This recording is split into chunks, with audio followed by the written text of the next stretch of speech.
Earth solar system का इकलौता ऐसा प्लेनेट है जहां से टोटल सोलर इक्लिप्स देखा जा सकता है। हर 18 महीने में पृथ्वी के किसी न किसी हिस्से में सोलर इक्लिप्स लगता है। 8 अप्रैल यानी कि आज पड़ने वाले सोलर इक्लिप्स को लेकर दुनिया भर के लोग उत्साहित हैं, क्योंकि उत्तरी अमेरिका के कुछ हिस्सों में टोटल सोलर इक्लिप्स दिखेगा और 4 मिनट 9 सेकंड तक पूरी तरह से अंधेरा रहेगा।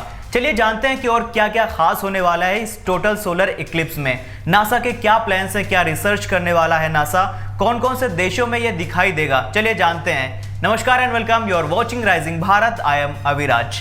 टोटल सोलर इक्लिप्स कितना दुर्लभ है इसका अंदाजा इससे लगाया जा सकता है कि सेंचुरी में तीनों देश यानी कि अमेरिका, कनाडा और मैक्सिको तीनों को मिलाकर पहली बार टोटल सोलर इक्लिप्स देखने को मिलेगा। बीबीसी रिपोर्ट के अनुसार कनाडा में नियाग्रा फॉल्स के पास टोटल सोलर इक्लिप्स देखने के लिए 10 लाख से ज्यादा लोगों के जमा होने की उम्मीद की जा रही है। देखिए, मून सन की तुलना में पृथ्वी से 400 गुना अधिक निकट है, लेकिन चंद्रमा आकार में सूर्य से 400 गुना छोटा भी है। इसके चलते ही when moon comes between the sun and the earth as a point on a straight line, so it covers the sun and we see an eclipse. कई बार ये सोलर इक्लिप्स दिखाई देता है और कई बार नहीं भी दिखता है। हालांकि इस बार का सोलर इक्लिप्स इंपॉर्टेंट है क्योंकि लाखों लोग इस घटना को देख सकेंगे। एक अनुमान के मुताबिक इस ग्रहण को 31 लाख लोग देख सकेंगे। अमेरिका के उत्तरी कैरोलिना में एनसी स्टेट यूनिवर्सिटी ग्रहण के दौरान पता लगाएगी कि इसका वाइल्ड एनिमल्स पर क्या असर होगा। इस एक्सपेरिमेंट में टेक्सास स्टेट जू में 20 जानवरों के बिहेवियर को स्टडी किया जाएगा। नासा का इक्लिप्स साउंडस्केप प्रोजेक्ट भी जानवरों के व्यवहार का अध्ययन करने के लिए डिजाइन किया गया है। प्रोजेक्ट में इक्लिप्स के कारण पूर्ण अंधेरे के दौरान जानवरों की आवाज और जानवरों की रिएक्शंस को रिकॉर्ड करने के लिए माइक्रोफोन जैसे छोटे छोटे इक्विपमेंट लगाए गए हैं। चलिए अब ये जानते हैं कि इस टोटल सोलर इक्लिप्स में नासा ने क्या खास तैयारियां की हैं। अमेरिका के वर्जीनिया में नासा के वेलोप्स बेस से 3 साउंडिंग रॉकेट एक्लिप्स बेल्ट से दूर लॉन्च किए जाएंगे। इस एक्सपेरिमेंट को लीड कर रहे हैं आरो बड़जातिया। ये रॉकेट सूर्य ग्रहण के दौरान एनवायरमेंट में होने वाले बदलावों को रिकॉर्ड करेगा।